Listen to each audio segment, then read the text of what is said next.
Hey YouTube, how you doing? This is Bob's Belts and Brakes again. I ran across a friend that needed a clutch changed in a tractor. And obviously clutches are a little bit different in tractors than what they are in automobiles.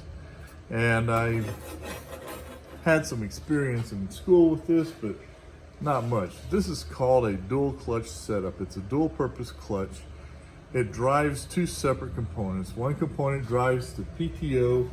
The other component is the main transmission clutch. What you're looking at right now is the PTO clutch disc. And you can see how the pads got oil saturated and the disc is facing the correct way. And in this particular system, you're going to look at these rivets right here. And that's how you know that that goes towards the pressure plate side, because the pressure plate captures the clutch disc and almost holds it in perfect alignment. So, but there's another clutch in here, right back here. This clutch disc is captured, or captive clutch disc. So what I'm going to talk to you about today is these adjustments right here. These adjustments are very critical in how this clutch will operate and engage. So on the other side, we have, as you can tell, we have two sets of arms for the release mechanisms. The first set of arms and then the second set. Well, the inboard side actually releases the main clutch. The outboard side releases or engages the PTO system, puts pressure on this pressure plate or on this clutch disc, and allows us to have engagement of our PTO. What the problem with this whole job was, and why I'm making this video, is that there are some measurements.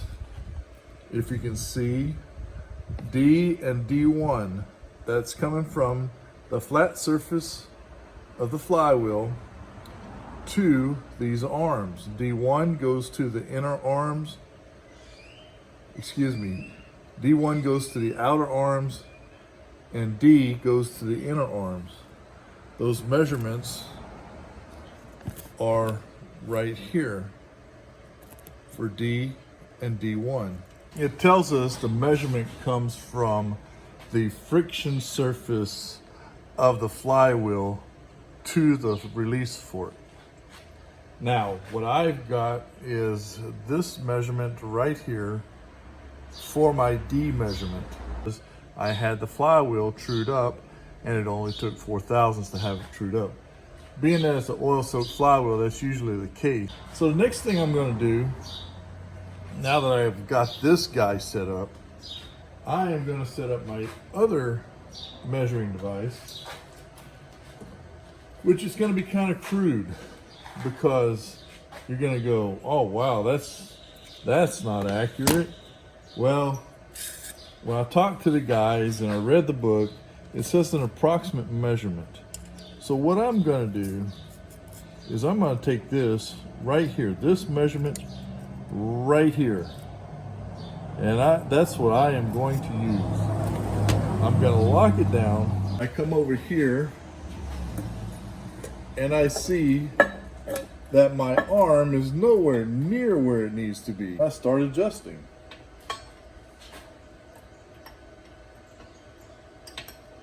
And this will take some time.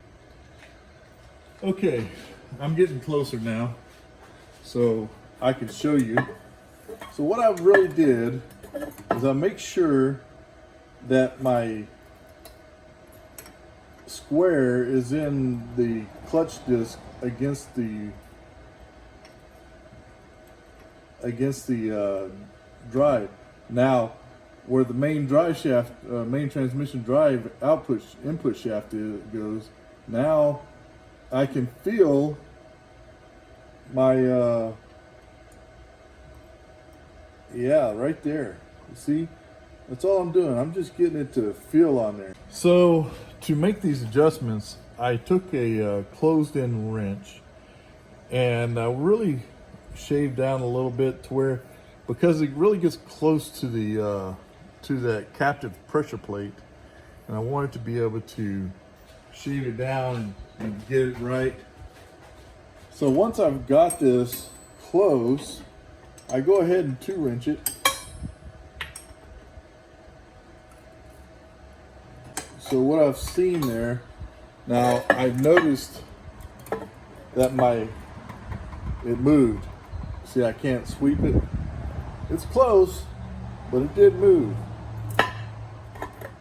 If I was putting this clutch in, I would go and I'd readjust that.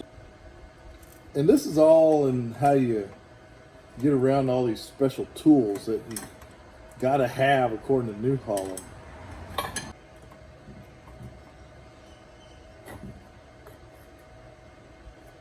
So what I did whenever I was doing it for real, and I'll go ahead and show you this little trick too, is I went ahead, once I got that measurement in there, so I didn't move it anymore, I went ahead and took that out and then just set it up to where I could have access to my adjustment nuts. I trimmed down 17 and a 13. They work well together.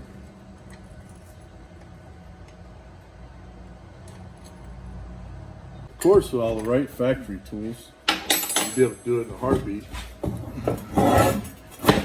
But this is for all you folks that don't have hundreds of dollars to spend on factory tools. And for today's purposes, that's going to be just fine. So, I know that's way too low. I can see the one I just adjusted.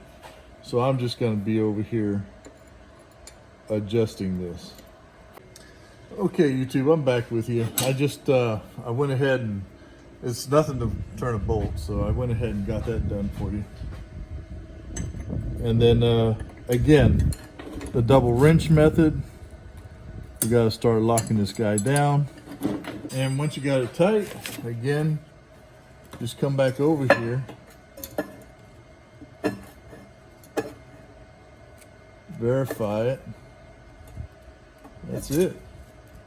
Got her done. So now that we have the main clutch completed, as far as adjustments go, we've tightened the jam nuts. We've got the adjustment bolt where it needs to be. Now you see how far out these are, and they're not even. Well, we got to make sure that those get adjusted right. So, and that dimension is going to be D1, which is right here.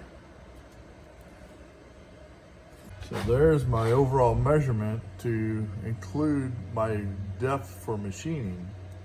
And then once again, because this is sticking out, I know this is not as accurate as somebody else's crap is, but it's my crap, and it's my crap that I like. If you at least have these tools, you can get by. So let's see how close we are set up here. And we're not. We actually have a lock nut down here.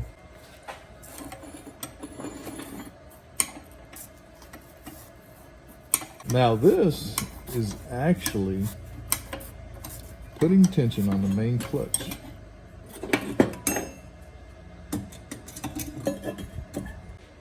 Okay, I've got it set up, and I didn't think you guys wanted to just watch me adjust a nut and a bolt.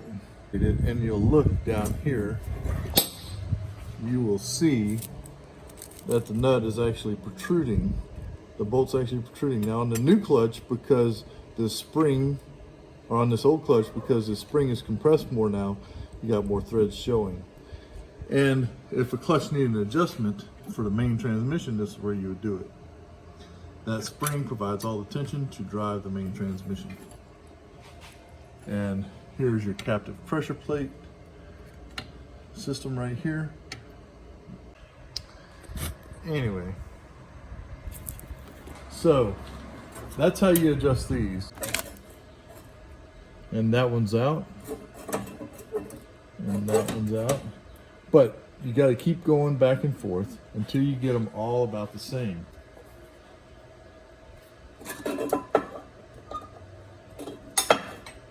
But it's a checks and balances thing.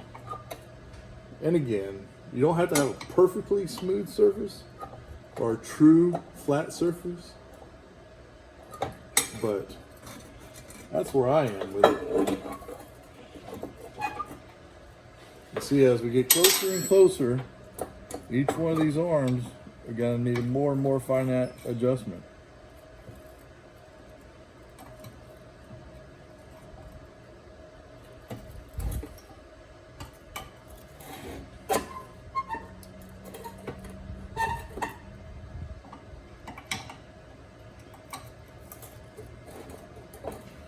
And that's all I have for you today. Again, it's a double clutch. It serves the main transmission input and the PTO input. So